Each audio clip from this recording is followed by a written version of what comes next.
This bank doesn't serve your kind of people. Ma'am, leave now, or I'm calling security." The words exploded from Daniel Foster, branch manager of Unity Trust Bank, slicing through the polished elegance of the bank's flagship Atlanta lobby like a blade.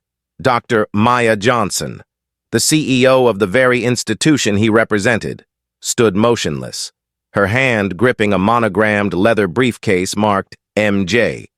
Her tailored black suit exuded authority, but the staff behind the counter seemed blind to it, their eyes fixed on her skin color rather than her credentials. The gleaming granite floors and crystal chandeliers of the lobby reflected a facade of sophistication, but in that moment, they framed a scene of raw prejudice. Before we dive into this gripping story of courage and transformation, I want to know, where are you watching from? Hit that subscribe button, give us a like, and share this video to spread the word about stories that matter. It was a Tuesday afternoon, 3:15 p.m., and the Atlanta sun streamed through the towering glass windows of Unity Trust Bank's main branch, casting long shadows across the bustling lobby. Dr. Maya Johnson had walked through these doors countless times, but today was different. She wasn't here for a board meeting or to review financials on the 50th floor. She was here as a customer, testing the system she led, seeking access to the bank's premium banking services. Her steps were deliberate, her posture composed, as she approached the counter where Emma Carter, a young teller, stood. Emma glanced up, her expression shifting from indifference to subtle irritation. "Excuse me, ma'am. The regular customer service desk is over there," she said, pointing to the standard teller windows across the lobby. Her tone carried a hint of dismissal, as if Maya's presence at the premium counter was a mistake. "I'm here for executive banking services," Maya replied, her voice calm but firm, betraying none of the frustration brewing inside. Emma's eyebrows arched, her skepticism palpable. "Do you have an appointment? Executive services are for our high-net-worth clients," she said, her words laced with an unspoken challenge. The lobby, filled with the soft hum of conversations and the clack of keyboards, began to quiet as other customers sensed the tension. Maya set her briefcase on the counter, the soft thud echoing in the now hushed space. The monogram MJ glinted under the chandelier light. But Emma didn't notice. Neither did Daniel Foster, who emerged from the back office, his clean-shaven face and crisp suit radiating the confidence of someone rarely questioned. "Is there a problem here?" Daniel asked, his voice carrying across the lobby, drawing more eyes. His gaze swept over Maya, dismissive and cold. "No problem," she replied evenly. "I'm requesting access to executive banking services." Daniel crossed his arms, his tone growing sharper. "Are you sure you're in the right place? This is the premium services area." He spoke louder than necessary, as if performing for the growing audience of customers and staff. A young woman named Sarah Thompson, seated at a nearby table with her laptop, began recording the exchange on her phone, her TikTok livestream. Initially meant to document her day, now captured a moment of injustice unfolding in real time. Within minutes, 1,500 viewers were watching, their comments flooding in. "Is this for real? This is straight-up discrimination." Maya's expression remained composed, but her mind was racing. She had anticipated resistance. Her position as a black woman in a predominantly white industry had prepared her for that. But the audacity of Daniel's words stung. "I don't need an appointment," she said, her voice steady. "I'm familiar with your protocols." Daniel smirked, undeterred. "Ma'am, our premium services require a minimum of $500,000 in assets, along with verified income sources, legitimate income sources," he added, his emphasis dripping with insinuation. The word legitimate hung in the air, a coded jab that landed like a punch. Sarah's live stream surged to 2,800 viewers, with comments like, "Did he just say that?" and "This is 2025, not 1970." The hashtag Unity Trust Bank began trending locally on Twitter, from her briefcase. Maya pulled her wallet, revealing a flash of a platinum American Express Centurion card before sliding her driver's license across the counter. "Here's my identification," she said. Daniel barely glanced at it. "We'll also need proof of funds, employment verification, and a detailed explanation of your business with Unity Trust Bank," he said, his tone now patronizing. A VIP parking validation ticket peeked from Maya's briefcase, access reserved exclusively for board members and C-suite executives. But Daniel's eyes skipped over it. Across the lobby, an elderly woman, Mrs. Eleanor Davis, a founding shareholder whose late husband had helped establish the bank 80 years ago, watched with growing unease. "Young man," she called out, her voice trembling with indignation, "you ought to check your records before making assumptions." Daniel ignored her, his focus locked on Maya. "You have 5 minutes to provide proper documentation, or I'm calling security," he said, his voice rising for effect. Sarah's live stream hit 4,200 viewers, and the comments grew more heated. "This is outrageous! Someone call the news!" Maya's phone buzzed with a text. She glanced at it briefly, then typed a quick response. Code red. Initiate now. Her fingers moved with precision, signaling the start of a calculated response. The time was 3:25 p.m., and the board meeting was set to begin in 35 minutes. Maya's calm exterior masked the storm brewing inside. Not just anger, but a resolve to turn this moment into something bigger. She wasn't just a customer being mistreated. She was a leader about to expose a systemic flaw. "Mr. Foster," she said quietly, her voice cutting through the tension. "You might want to review your employee handbook, page 52, section 4, on treating all customers with respect and dignity." Daniel's confident facade flickered for a moment. "What about it?" he snapped. But the question hung unanswered. The lobby was now a stage, with customers pausing their transactions to watch. Some shifted uncomfortably, others whispered, and a few pulled out their phones to record. Sarah's viewer count climbed to 6,500, and the hashtag Unity Trust Bank was gaining national traction. Maya stood tall, her briefcase still on the counter, its contents, board agendas, executive reports, and a CEO badge, waiting to tell a story Daniel couldn't yet comprehend. The air grew thick with anticipation. Daniel, emboldened by the attention, doubled down. "Security!" he called, waving a hand toward 2 guards stationed near the exits. The head of security, Marcus Reed, hesitated, his 20 years of experience sensing something off, but protocol demanded he follow management's lead. Mrs. Davis stood, her frail frame radiating authority. "This is not how Unity Trust Bank treats its customers," she declared, her voice carrying the weight of decades. Daniel spun toward her. "Ma'am, please don't interfere. This is a security matter." But it wasn't. It was a matter of justice, and Maya was about to prove it. As the guards approached, her phone buzzed again. She glanced at the screen. Legal team en route. ETA 5 minutes.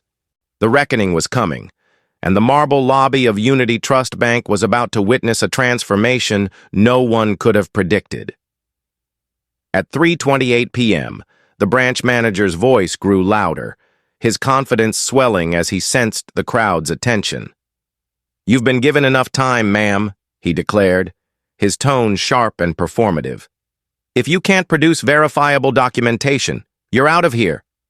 Dr. Maya Johnson, CEO of the bank, stood unwavering at the premium banking counter, her monogrammed MJ briefcase a silent testament to her authority. Her calm demeanor masked a storm of resolve, her eyes locked on Daniel as she calculated her next move. Sarah Thompson's TikTok livestream, capturing every second, skyrocketed to 7,800 viewers, with comments pouring in, "They're digging their own graves. She's clearly someone important. Check the briefcase." The hashtag Unity Trust Bank surged to 18,000 mentions, trending nationally as the lobby became a battleground of prejudice and power. Daniel's escalation drew Sophia Bennett, the regional manager, from the back office, her heels clicking sharply against the granite floor. At 45, Sophia exuded the polished assurance of someone who thrived on control. She scanned the scene. Dr. Johnson's poised stance, Daniel's flushed defiance, and the growing crowd of onlookers, and aligned herself with her subordinate without hesitation. "What's going on here?" she asked, her voice clipped, already assuming fault. Daniel gestured toward Maya. "This individual is requesting executive services without proper credentials. I've outlined our protocols, but she's refusing to comply." Sophia's lips tightened, her gaze skimming past the platinum American Express Centurion card Maya had briefly revealed. "Ma'am," she said, stepping closer, "our premium services require verified assets and legitimate business purposes. If you can't provide that, you'll need to leave." The word legitimate landed like a slap, its implication clear to everyone in the room. Maya's response was measured, her voice a calm counterpoint to the rising hostility. "I'm simply trying to access services at my own bank," she said. The phrase "my own bank" carrying a weight that Daniel and Sophia failed to grasp. Sarah's live stream hit 9,500 viewers, with comments exploding, "Did she just say my own bank?" "They're about to get wrecked," across the lobby. Mrs. Eleanor Davis, an 80-year-old founding shareholder whose late husband helped build Unity Trust, stood again, her voice trembling with outrage. "This is disgraceful," she called out, her words cutting through the murmurs. "You're treating this woman like a criminal when she's done nothing wrong. Check your records." Sophia spun toward her, irritation flashing across her face. "Ma'am, this is a security matter. Please stay out of it." The lobby was now a crucible, with customers pausing their transactions to watch, some recording on their phones, amplifying Sarah's feed. The hashtag Unity Trust Bank climbed to 22,000 mentions, and local news outlets began reaching out to Sarah for her footage. Daniel, feeding off the crowd's attention, leaned into his authority. "We have strict protocols to protect against fraud," he said loudly, addressing both Maya and the onlookers. "Some people try to use our services for questionable activities." The accusation hung in the air, drawing gasps from the crowd. Maya opened her briefcase, revealing an organized array of documents, a tablet, and a VIP parking validation ticket for the executive garage, accessible only to board members and C-suite executives. She slid a business card across the counter, its text clear: Dr. Maya Johnson, Chief Executive Officer, Unity Trust Bank. Daniel scoffed, his voice dripping with disdain. "Business cards are easy to fake," he said, dismissing the card without a second glance. Sophia glanced at it, her face flickering with unease, but she quickly recovered. "We need more than a card," she said sharply. "We require proof of funds and a clear explanation of your business here." Sarah's live stream surged to 1,100 viewers, with comments like, "That's the CEO, they're done. This is going to court." Maya's phone buzzed again, and she glanced at the screen. "Legal team, 1 minute out." She typed a quick response, her fingers steady despite the chaos. 5 minutes, she said softly, echoing Daniel's earlier demand. "That will suffice." The situation spiraled further as James Carter, the district manager, appeared on a video monitor behind the counter, patched in from the regional office. His stern face loomed large. "What's the status?" he demanded. Sophia, eager to assert control, reported. "We have an uncooperative individual requesting executive services without proper documentation. We're following KYC protocols." James nodded, his expression grim. "If she can't verify her legitimate business need, proceed with removal. We can't afford to look weak on security." The two security guards, led by Marcus Reed, a 20-year veteran, moved closer to the exits. Marcus hesitated, his instincts screaming that something was wrong. But protocol demanded he follow management's orders. His hand hovered over his radio, his eyes darting to Maya's briefcase and the executive parking ticket peeking out. Maya remained a beacon of calm, her tablet now open to the Unity Trust Bank executive portal, displaying her authenticated CEO login. "Mr. Foster," she said, her voice cutting through the tension. "You mentioned protocols. Would you like to review this?" She turned the tablet toward him, the screen showing real-time bank performance metrics and her CEO credentials. Daniel, caught in his own narrative, barely glanced at it. "Security!" he shouted, his voice echoing off the granite walls. "Remove this individual now!" Marcus stepped forward, but his gaze locked onto Maya's, and he froze. The monogrammed briefcase, the platinum card, the executive parking ticket. It all clicked. He keyed his radio, his voice low. "Read here. Hold position. Something's off." Sarah's live stream hit 13,500 viewers, with comments erupting. "She's the CEO. This is insane. Record everything. This is evidence." Mrs. Davis approached Maya again, her eyes blazing. "My dear, this is an outrage," she said, loud enough for the crowd to hear. "My husband built this bank on fairness. This is a betrayal of everything we stand for." Maya offered a small, grateful nod. "Thank you, Mrs. Davis.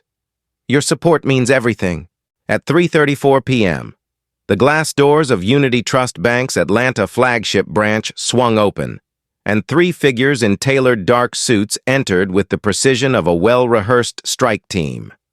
Leading the group was Olivia Grant, the chief of staff, her sharp gaze cutting through the charged atmosphere.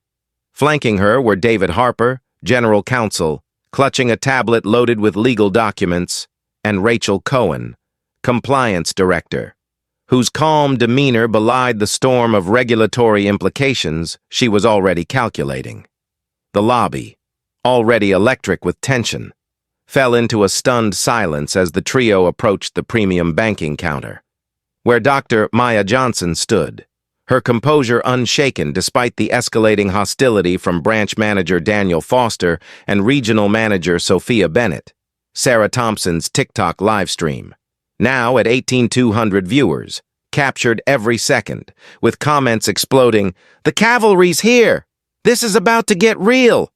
Olivia's voice sliced through the silence, addressing Maya directly.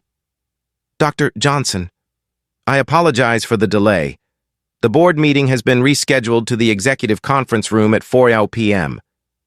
The use of Maya's title and name landed like a thunderclap. Daniel's face froze, his earlier bravado evaporating as the reality began to dawn. Sophia's confident posture faltered, her eyes darting to the business card on the counter.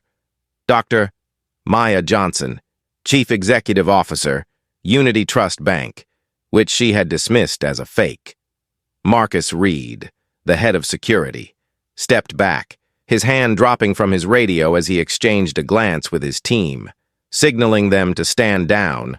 The crowd of customers, some still recording, murmured in disbelief, while Mrs. Eleanor Davis, the 80-year-old founding shareholder, nodded approvingly.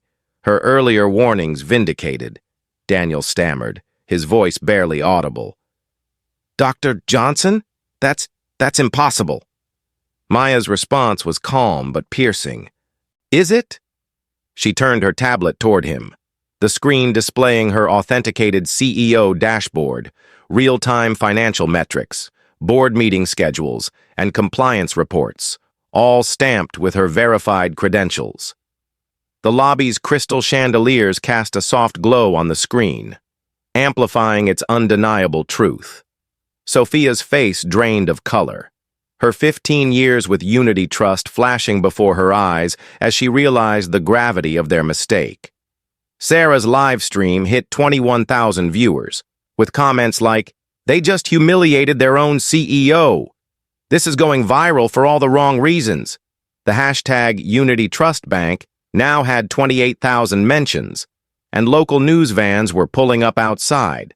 Alerted by the social media firestorm, Olivia Grant took charge, her voice commanding but professional. "Mr. Foster, Ms. Bennett, you will accompany us to the executive floor for the board meeting. This matter requires immediate attention." Daniel opened his mouth to protest, then closed it, his career unraveling in real time. Sophia, her hands trembling slightly, tried to salvage the situation.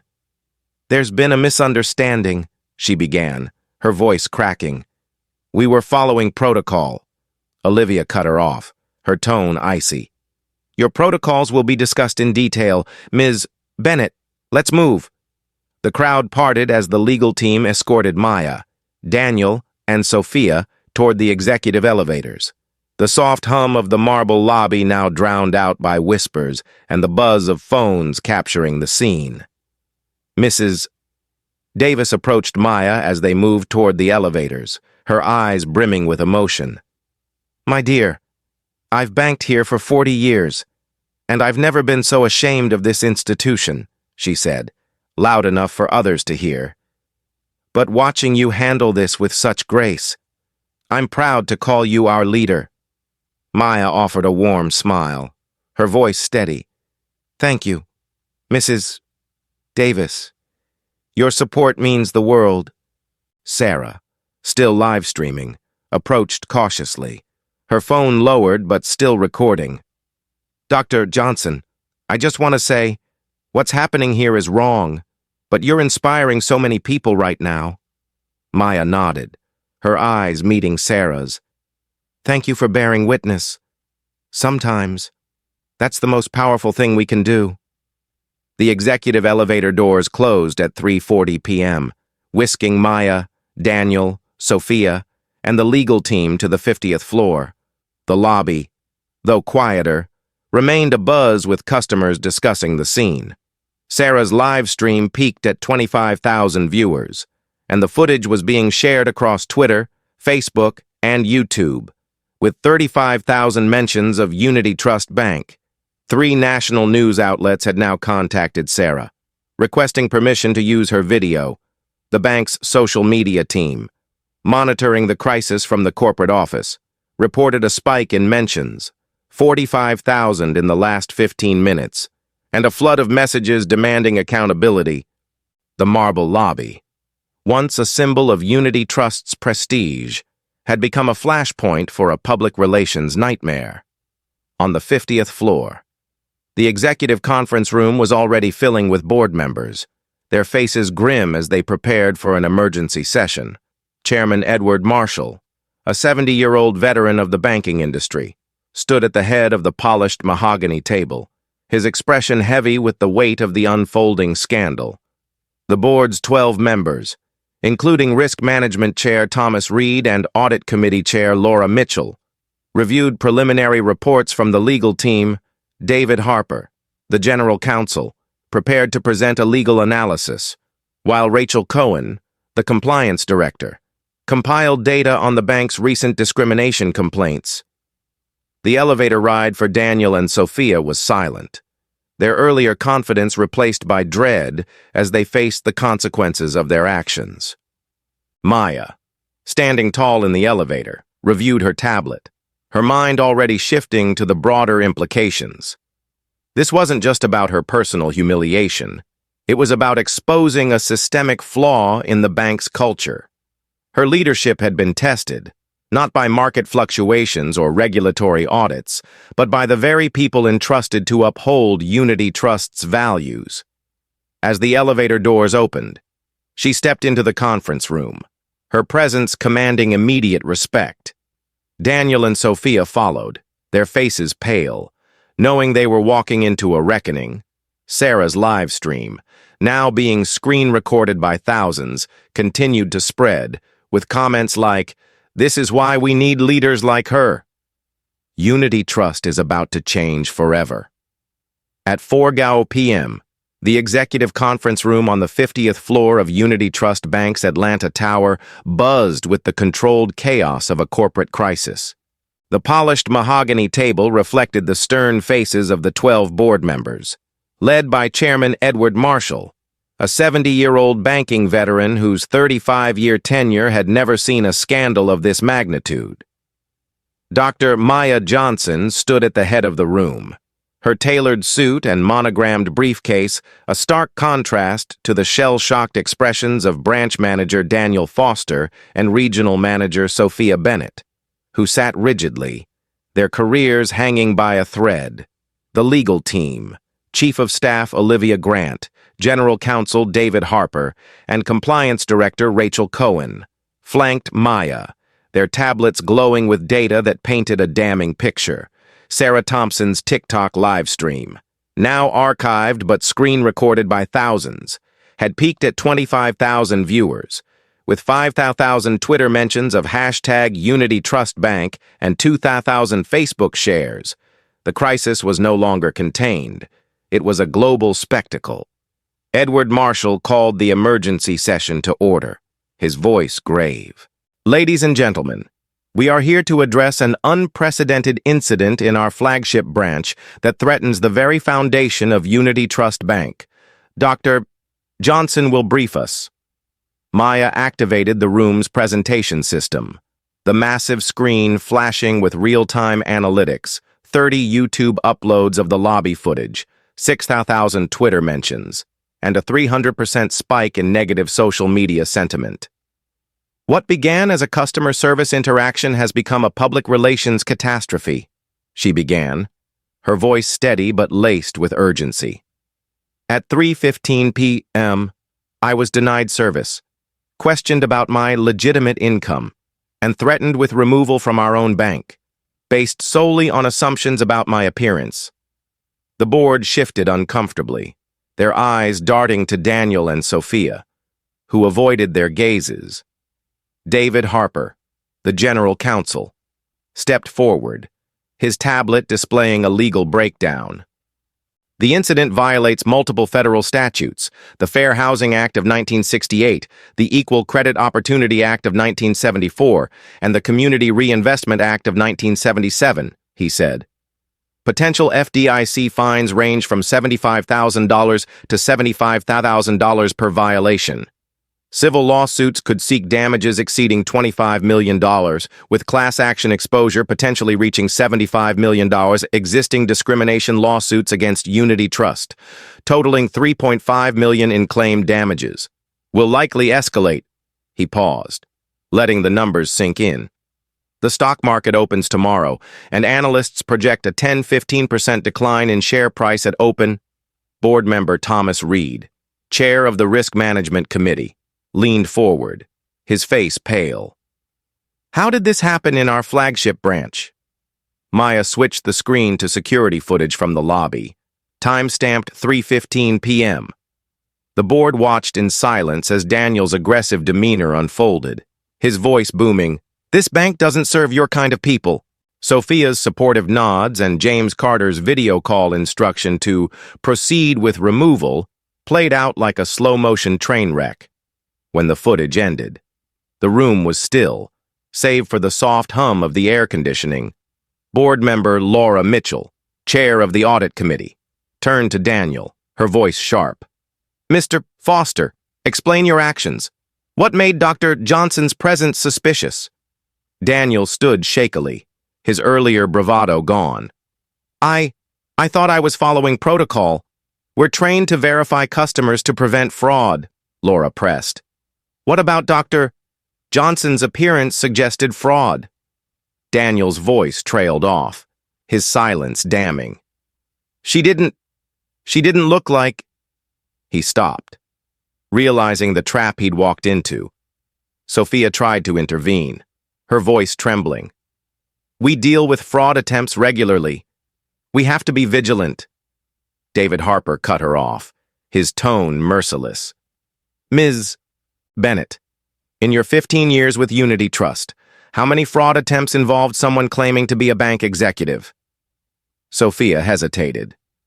"None," Harper continued. "How many times have you demanded white customers prove their income was legitimate before providing standard services?" Her silence was deafening. Rachel Cohen presented statistical data, her voice clinical. Customer service patterns at our flagship branch. Average service time for white customers, 4.5 minutes. For black customers, 13.2 minutes. Additional documentation requests, 52% for black customers, 5% for white customers. Security calls for suspicious activity, 72 incidents in 12 months, 68 involving non-white customers. The numbers landed like blows, exposing a culture of systemic bias. Board member William Hayes, a former federal prosecutor, leaned back, his expression grim. This isn't just about today. This is about an institutional failure, Maya nodded, advancing to a slide outlining 3 options. Option 1, minimize and contain, discipline Daniel and Sophia internally, settle lawsuits privately, and hope the media storm fades. This protects short-term stock price, but invites long-term regulatory scrutiny. She paused, her eyes scanning the room. The FDIC is already reviewing our Community Reinvestment Act compliance. Minimizing this will confirm their concerns. Option 2, partial reform. Terminate Daniel and Sophia, implement basic sensitivity training, and issue a public apology. This satisfies immediate pressure, but leaves systemic issues intact. Option 3, complete transformation. Overhaul policies. Mandate industry-leading bias training. Establish a community investment fund. And enforce executive accountability. This is costly and disruptive, but ensures long-term stability. CFO Charles Newman projected financial implications. Option 3's initial costs, $3.2 million over 7 months for training and compliance. Community Investment Fund, $1 million initial commitment. Ongoing costs, $1.2 million annually. Compare that to potential lawsuit damages of $75 million or more. Maya advanced to a slide showing precedent. Wells Fargo's $185 million discrimination settlement in 2012, Bank of America's $350 million lending bias penalty in 2011. We can pay for reform now or lawsuits later, she said. Board member Susan Parker asked. What's the regulatory exposure? David Harper replied. Significant. The FDIC could impose operational restrictions or revoke our charter in extreme cases. Edward Marshall turned to James Carter, still on the video monitor from the regional office. Mr. Carter, you instructed removal despite live video evidence.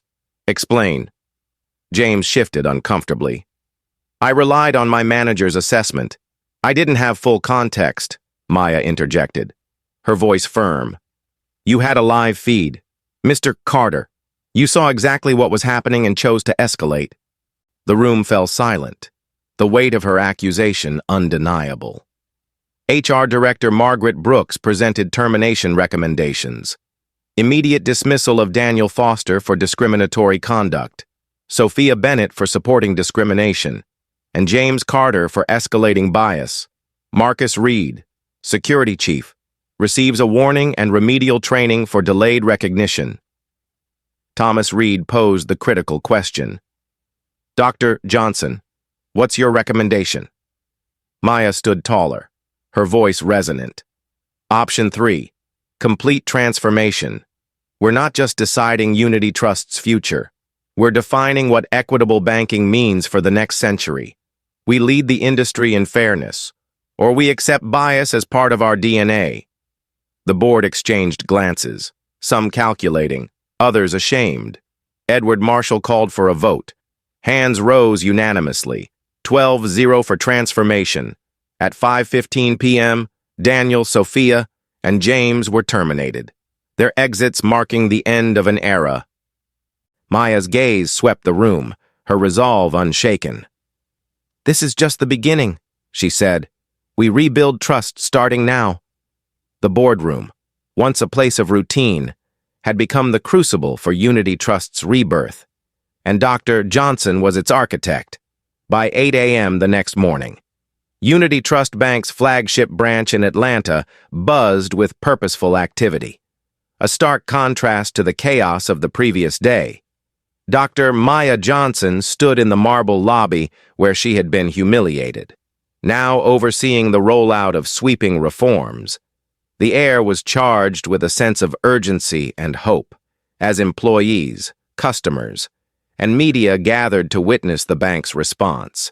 A diverse team of compliance officers, wearing badges identifying them as customer service advocates, was stationed throughout the lobby, observing interactions to ensure equitable treatment.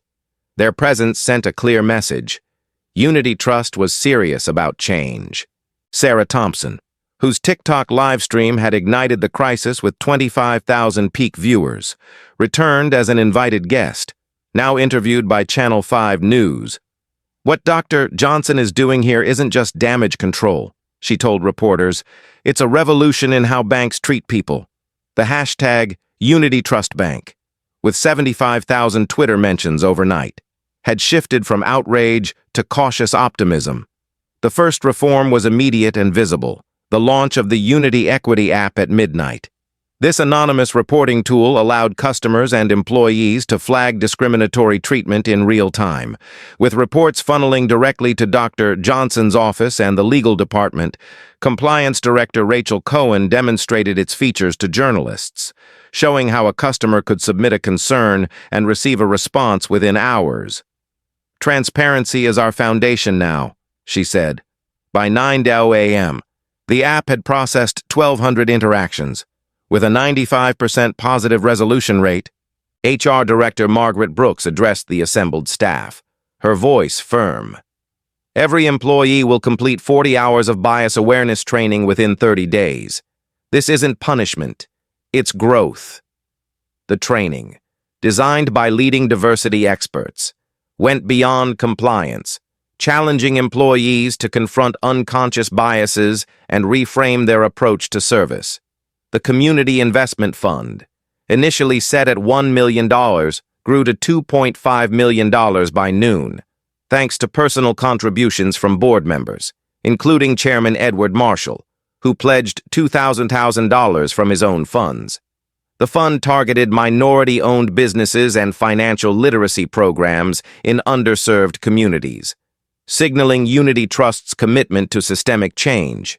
Dr. Johnson announced the fund's expansion at a press conference, flanked by Mrs. Eleanor Davis, the 80-year-old founding shareholder whose passionate defense had resonated with the public. "This bank was built to serve everyone," Mrs. Davis said, her voice steady. Dr. Johnson is honoring that legacy. The press conference, streamed live on Unity Trust's website, drew 5,000 viewers, with comments praising the bank's swift action.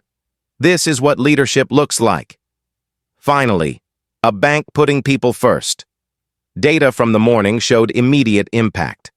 Rachel Cohen presented updated metrics. Average customer service time equalized at 4.7 minutes across all demographics, down from 13.2 minutes for Black customers the previous day. Requests for additional documentation plummeted 70%. And customer satisfaction scores soared 95% compared to the prior week. Employee confidence, bolstered by emergency training sessions, rose 50%. These numbers, projected on screens throughout the lobby, were a testament to the power of decisive action. The media, initially skeptical, began shifting their narrative. A CNN headline read, "Unity Trust Bank turns crisis into catalyst for change." The stock market, which had braced for a 10–15% drop, saw only a 4% dip at open, with shares recovering 2% by midday as investors recognized the bank's proactive response. Dr. Johnson personally met with Emma Carter, the young teller who had initially misdirected her to the standard service desk. Emma, tears in her eyes, apologized profusely. "Dr. Johnson, I should have known who you were. I'm so sorry." Maya's response was gentle but firm. "Emma, you didn't discriminate. You followed a flawed process. Our job now is to fix that process." Emma, empowered by the new training, emerged as a top-rated customer service representative within weeks, her empathy channeled into excellence. Security Chief Marcus Reed, who had hesitated during the crisis, implemented new protocols emphasizing de-escalation and cultural sensitivity. His 20 years of experience, combined with enhanced training, made him a model for security professionals, featured in Banking Security Journal for his innovative approach. The bank's legal exposure, initially estimated at $75 million, was mitigated by swift action. General Counsel David Harper negotiated settlements for 3 pending discrimination lawsuits, totaling $4 million, with plaintiffs praising Unity Trust's reforms. "This isn't just about money." One plaintiff's attorney told reporters, "It's about accountability."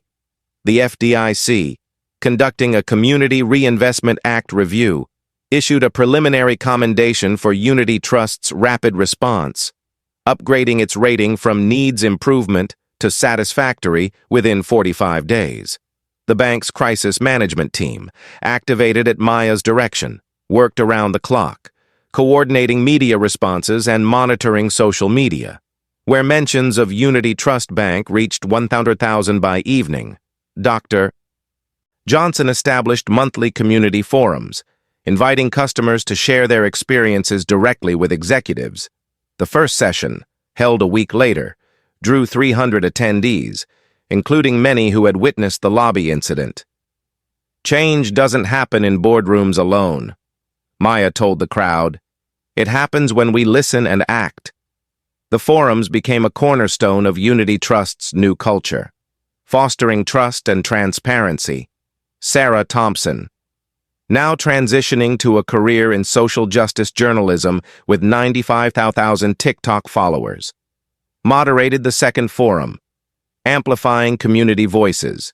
Her interviews with Maya, shared widely, consistently ended with the same question: "What do you tell someone facing discrimination?"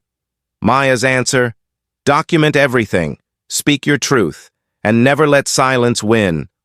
Former branch manager Daniel Foster received an unexpected call from Olivia Grant. Unity Trust offered him enrollment in a 7-month diversity education program, fully funded, with job placement upon completion. "This isn't about punishment," Maya told him in a private meeting. "It's about growth. You can let this define you or learn from it." Daniel accepted, volunteering at community financial literacy workshops, where he began confronting his biases. Sophia Bennett declined a similar offer, opting for a standard termination package. James Carter's regional role was eliminated, his actions during the crisis becoming a case study in leadership failure at banking conferences. The transformation extended beyond the flagship branch. Unity Trust rolled out its reforms across all 150 branches, with compliance officers monitoring service times and customer interactions. The Unity Equity app was licensed to 15 other banks, creating industry-wide accountability. Quarterly bias audits, conducted by independent firms, became standard, with results published transparently. Executive bonuses were tied to diversity metrics, ensuring accountability at the highest levels. A community advisory board, with rotating membership, was established to guide the bank's outreach efforts. By week's end, Unity Trust's stock had fully recovered, gaining 3% as investors bet on its long-term stability. Mrs. Davis, now an unofficial community ambassador, attended every forum, sharing stories of the bank's transformation. "In my 80 years," she told attendees, "I've seen change come slowly, but Dr. Johnson made it happen overnight." The lobby, once a stage for injustice, became a symbol of renewal. Customers of all backgrounds entered, receiving respectful service regardless of appearance or accent. Unity Trust's reforms were featured in a Harvard Business Review case study. With Maya invited to speak at banking conferences nationwide, her message was clear. Leadership isn't about avoiding mistakes. It's about fixing them with courage. The bank's transformation was just beginning, but its impact was already reshaping the industry, proving that one leader's resolve could turn a crisis into a legacy of justice. 7 months after the crisis, Dr. Maya Johnson stood before 4,500 banking executives at the American Bankers Association's annual conference in Miami, delivering a keynote titled From Crisis to Culture, Redefining Banking Through Equity. The ballroom buzzed with anticipation as she recounted the events of that pivotal Tuesday afternoon, when she was denied service and threatened with removal from her own bank. Her presentation was not just a narrative, but a blueprint, detailing how Unity Trust turned a moment of shame into a model for industry-wide reform. The statistics she shared were staggering. Customer satisfaction had surged 140% across all demographics. New account openings in underserved communities had risen 110%, and employee retention had improved 85% following the cultural overhaul. The Community Investment Fund, now at $4.2 million, had funded 150 minority-owned businesses and 20 financial literacy programs. Transforming lives in Atlanta and beyond, the Unity Equity app, launched in the wake of the crisis, had become a game-changer. With 15,000 interactions processed and a 98% positive resolution rate, it empowered customers and employees to report bias instantly, ensuring accountability. 10 major banks had licensed the app, and federal regulators were exploring its adoption as an industry standard. Quarterly bias audits, conducted by independent firms, revealed a 75% reduction in documentation requests across all customer groups, with service times now averaging 4.6 minutes regardless of race or background. Unity Trust's executive compensation structure, now tied to diversity and inclusion metrics, had been adopted by 12 other financial institutions, signaling a shift in how success was measured. Maya's slide deck, projected on the conference's massive screens, included a quote from Mrs. Eleanor Davis, the 80-year-old shareholder. Dr. Johnson didn't just fix a bank, she rebuilt its soul. Sarah Thompson, whose TikTok live stream had catalyzed the crisis, had parlayed her accidental activism into a career in social justice journalism. With 1.2 million followers, she continued to highlight stories of discrimination and transformation, often featuring Dr. Johnson in interviews. Her signature question remained, "What do you tell someone facing injustice?" Maya's answer, now a mantra for activists, was, "Document your truth, speak with courage, and know that your voice can change systems." Sarah's coverage of Unity Trust's reforms, shared across platforms, had garnered 2,000 shares, keeping the bank's story in the public eye. Her work inspired a new generation of journalists to use social media as a tool for accountability, proving that one person's lens could spark a movement. Mrs. Davis, now 81, had become Unity Trust's unofficial community ambassador, attending every monthly forum and sharing the bank's journey with neighbors and friends. "I've seen a lot in my lifetime," she told a packed forum of 350 attendees. "But watching one woman's courage transform an institution is something extraordinary." Her presence at these events, often seated beside Maya, lent historical weight to the reforms, reminding everyone of the bank's founding principles. The forums themselves had become a cornerstone of Unity Trust's culture, drawing 500 participants by the 7th month, with customers sharing stories of fair treatment and renewed trust.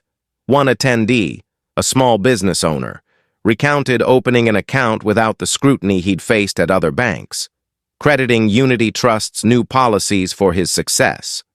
The bank's flagship branch had become a destination for industry professionals studying equitable service delivery. Twice-weekly tours, led by Emma Carter, now promoted to customer experience specialist, showcased the branch's transformed operations. Emma's natural empathy, honed through rigorous training, made her a standout, with customer satisfaction ratings in her section topping 97%. Security Chief Marcus Reed, featured in Security Management magazine, shared his revamped protocols, emphasizing de-escalation and cultural sensitivity. His approach was adopted by 20 Fortune 500 companies, cementing his reputation as a leader in corporate security. The branch's lobby, once a flashpoint, now displayed plaques honoring its commitment to equity, with a digital screen showing real-time service metrics to reinforce transparency. Unity Trust's influence extended far beyond its walls. Federal banking regulators adopted its bias audit standards, mandating quarterly reviews for all major banks. 25 institutions implemented similar equity apps, and the American Bankers Association introduced mandatory diversity training requirements, inspired by Unity Trust's model. The community investment fund model spread, with $60 million in new funds launched across participating banks. Dr. Johnson's appointment to the Federal Reserve's Community Advisory Council amplified her impact, shaping national policy on equitable financial services. Her testimony before Congress, advocating for stricter anti-discrimination regulations, was cited in proposed amendments to the Equal Credit Opportunity Act, signaling a seismic shift in the industry. The 3 discrimination lawsuits against Unity Trust, settled for $4 million, became case studies in accountability. Plaintiffs' attorneys praised the bank's reforms, with one stating, "Unity Trust didn't just pay, it changed." The FDIC's commendation, upgrading the bank's Community Reinvestment Act rating to outstanding, reflected its rapid progress. Stock performance, initially projected to plummet, stabilized, gaining 4.5% over 7 months as investors rewarded the bank's resilience. Former branch manager Daniel Foster enrolled in Unity Trust's diversity education program, completed his training, and joined a community development nonprofit, where he led financial literacy workshops. "I learned that good intentions don't excuse harm," he said in a video testimonial. "Dr. Johnson showed me what real leadership means." The quieter, more personal changes were perhaps the most profound. Everyday customers entered Unity Trust's branches, from Atlanta to Seattle, and received service free of judgment. A single mother opening her first savings account, a young entrepreneur securing a business loan, an elderly couple managing their retirement funds. All were treated with the same dignity. These interactions, unremarkable on their own, wove a tapestry of trust that redefined the bank's legacy. Dr. Johnson's story, now a Harvard Business School case study, was taught to future leaders, emphasizing that crises, when met with courage, can birth transformation. At the Miami conference, Maya closed her keynote with a challenge. Leadership isn't about perfection, it's about accountability. When your values are tested, will you rise or hide? The standing ovation lasted 3 minutes, with 4,500 executives on their feet, inspired to act. Unity Trust's journey proved that one person's resolve could ripple outward, changing not just an institution but an industry. Dr.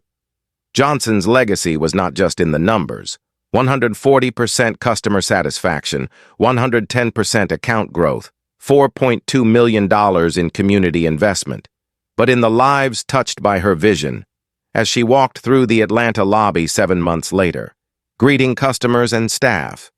The marble floors reflected a new era. Unity Trust Bank had become a symbol of what was possible when justice and leadership converged, proving that even the darkest moments could spark a brighter future.